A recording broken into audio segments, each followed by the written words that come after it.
Welcome to my vlog, guys. So, yun nga po, umpisahan ko po ang aking hapon sa pagluluto. So, bago ako magluto, likutin ko muna itong aming mga pinagamitan. So, yun nga, itong ginamit na ito ay yung nagawa po kasi ng dahonan sa matang aking asawa. Yun po ang iniinom niya tuwing umaga at hapon. At tuwing kumakain na rin po siya, yan po talaga iniinom niya mga mamshi. So, yun nga po, linisin na lang po muna natin tong aming mga kagamitan. So, ayan, lilinis ko na po. After po nito, magpe-prepare na rin po akong magluto ng hapunan. So, napunta nga ang aking asawa sa palengke ngayong hapon. Take note, dalawang beses siyang bumalik sa palengke para lang makabili ng papaya at dahon sili.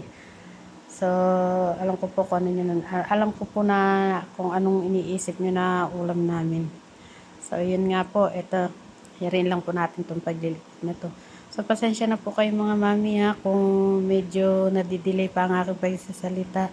Bago lang po ako ngayong mag-vlog. So, pagpasensyahan nyo na po mga mamshi. So, ito nga. Gagayatin na natin dyan yung manok. So, medyo matigas pa nga po ang manok pero hindi nga po nagtanghalian ng aking asawa dahil gusto niya po talagang kumain ng tinola kaya hinintay niya po munang pumunta sa palengke ngayong hapon. So, hindi nga po pala siya nakapunta kaninang umaga dahil brown out po sa palengke. Sabi niya nga po walang gasinong tao sa palengke dahil brown out. So, kaya bumalik siya ngayong hapon mga kamamshi. So, ito na nga piniprepare ko na at medyo matigas pa nga ang manok. Hiniwa ko na po siya para ibababad ko uli para po madaling lumambot. So, ito na nga, hiwaan na natin. Hiwa ko lang po sa panlutong tinola. So, alam ko na po may idea kayo kung anong lulutuin ko. Siya nga pala mga kamamshi, ang aking husband ay hindi kumakain talaga ng kanin yan, sa totoo lang. Kasi nga po, ayaw niya talaga ng nagkakanin. So, kakain lang po talaga siya ng kanin pag tinola. Pag nag-request po siya na magtinola ako. So, yun nga guys. Ito na nga, linisin ko lang po yung mga pinaggamitan ng ating paghihiwa ng manok. So, magpe-prepare na po ako dyan ng mga gagamitin sa pagluluto. Una po akong bawang, sibuyas at luya. So, yun na nga po, inugasan ko na po yung luya. So, mga kamamshi, pasensya na po talaga. At sana po please, pakisupport po ang aking vlog. Anton American. Sorry.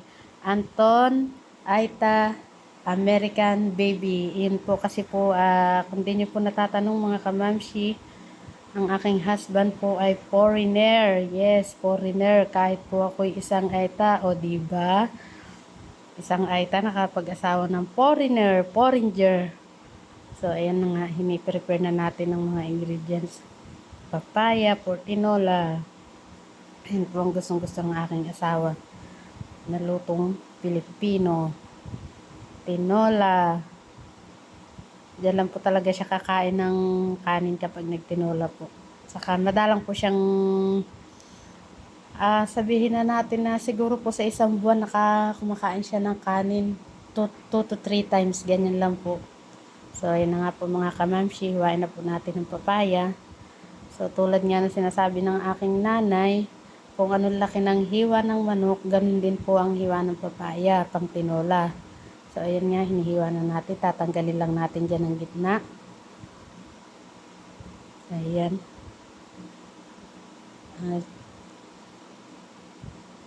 Okay, pagkatanggal na po niyan, hiwain na po natin. So, sana po, supportahan niyo po ang aking channel.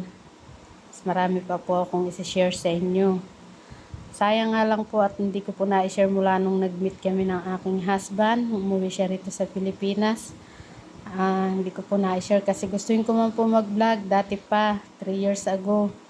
Pero yung cellphone ko po, makatatlong video lang po pag ini-edit ko, wala na po. So, kaya ngayon medyo nag-improve na yung aking cellphone. Pwede na ako mag-video. So, ayan na nga po. Gisa na po natin ng mga pampalasang sa ating tinola. Okay. bawang, sibuyas, luya. Pasensya nyo na po kung medyo magalaw ang ating pagbibideo kasi nga po ako lang po naghahawak ng cellphone. So, ayan nga po. Dito rin po sa vlog na ito, papakita ko rin po ang aking anak at ang aking asawa. So, ayan. Prepare natin daw ang sili. Hugasan po natin yun.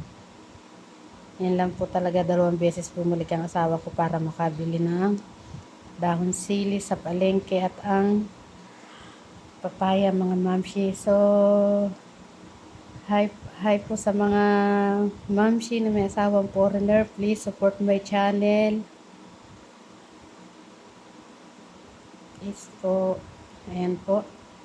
Konting halo. Ako po lalagay ang